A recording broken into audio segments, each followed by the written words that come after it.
Peace and love, y'all. Peace and love. Welcome back to my channel. Today, I would like to send out an all points bulletin for the American descendants of slavery. Yes, y'all. It appears that ADOS has basically vanished off the map. All right. I haven't seen or heard from ADOS in like a month. So I think right now they are in need of encouragement and they are in need of a little bit of guidance. Okay? Because people would wonder, why hasn't ADOS developed the type of traction that it needs to actually achieve the goal of reparations? Right? People will wonder, well, they seemed so serious a month ago. What has happened to Yvette Carnell? All right, has the cat got her tongue? Well, people, and I'm going to resist the temptation to make any type of analogies, figurative or otherwise. Um, but basically, the ADOS movement itself has failed to garner the full support of the black community in America due to the divisiveness of their initial approach. Okay? If it was plainly a matter that they request solidarity about, they would not have openly criticized and belittled the Caribbean and African nationals who live in America. So I'm saying to ADOS, I think it's imperative that reparations succeed. I think it's imperative that our people receive justice for our ancestors, but not at the expense of the camaraderie, the solidarity, and the unity of the black community. Okay? And so, as long as ADOS is able to focus its energy on the true um, target, which is the American descendants of slave masters and the US government, then they will be able to actually garner the full support of the black community. Now, I would like to make a suggestion which I think would be beneficial on the eve of the US elections. Okay? Now, the US is on the verge of having an election, I think, next year, right?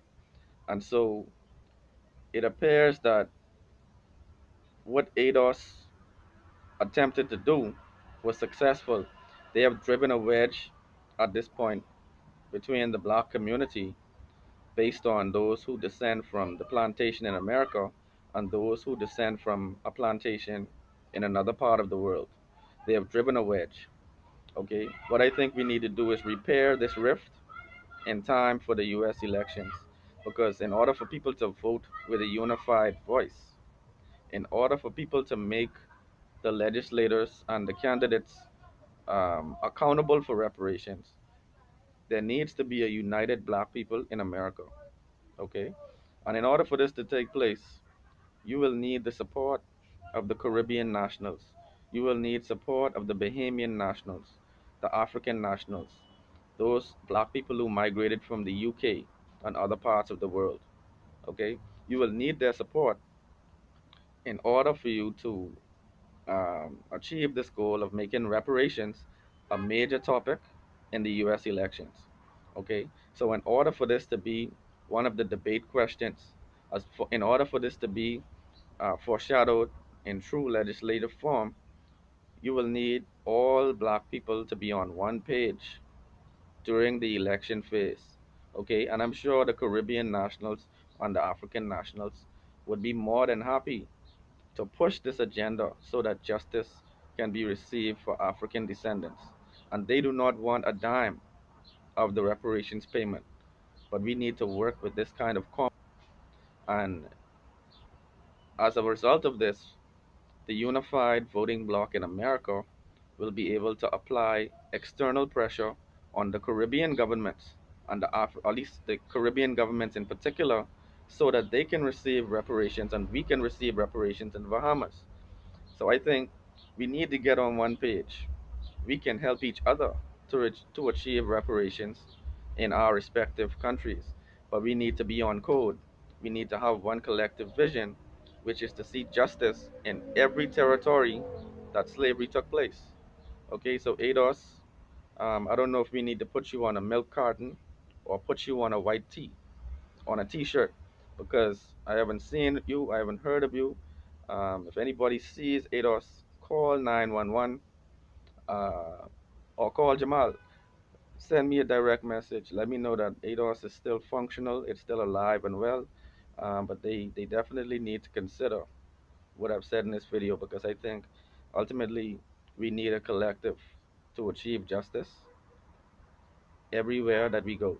And in the words of MLK, injustice anywhere is a threat to justice everywhere.